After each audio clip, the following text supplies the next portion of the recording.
تو آج سہارا ڈھونڈی کہ اسی طرح جیسے آندھی آئی اور پتے جو ہے وہ ہوا سے گر گئے. پتے جب ہوا سے گرے اور ہوا میں جب وہ گرے تو پتے کبھی دائیں جا رہے ہیں کبھی بائیں جا رہے ہیں. وہی پتے کوئی وہ پتا جو ہے ہوا کے ساتھ جو ہے اڑتا ہوا نالی میں جا رہا ہے, کوئی اڑتا ہوا گٹر میں جا رہا ہے, کوئی اڑتا ہوا روڑے کوڑے والی جگہ پہ جا رہا ہے, کوئی کہیں جا رہا ہے کوئی کہیں جا رہا ہے. تو ایک پتا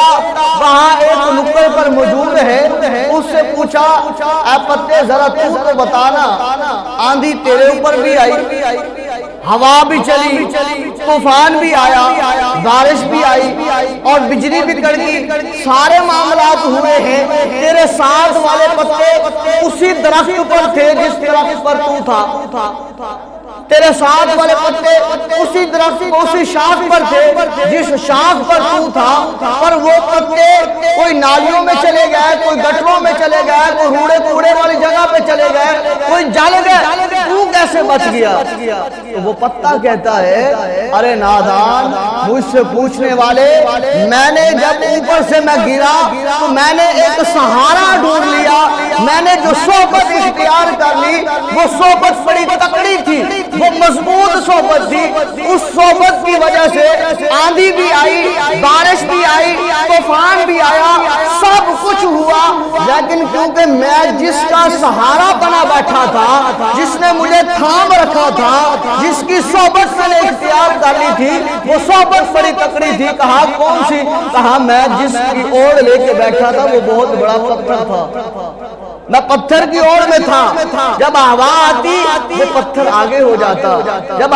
بارش آتی وہ پتھر کے اوپر پڑتی, طوفان آتا پتھر آگے ہوتا, اس لیے ہر معاملات میں محفوظ رہا. تو یہاں پر اولیاء اکرام سبق یہ دیتے ہیں کہ دیکھیں ایک پتا جس نے سہارا ڈھونڈ لیا ایک پتھر کو, جس نے جو ہے وہ اوڑ لی پتھر کی, صحبت اختیار کی پتھر کی, وہ پتا جو ہے نالی سے بھی بچ گیا, گٹر سے بھی بچ گیا, روڑے کوڑے سے بھی بچ گیا.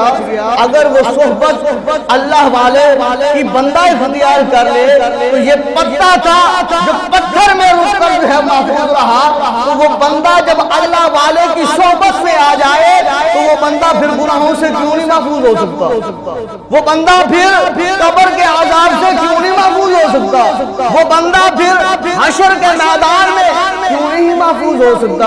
ضرور ہو سکتا ہے, پر کیف جو ہے ہونا کیا ہوگا کہ ہمیں صحبت اچھی اختیار کرنی ہوگی.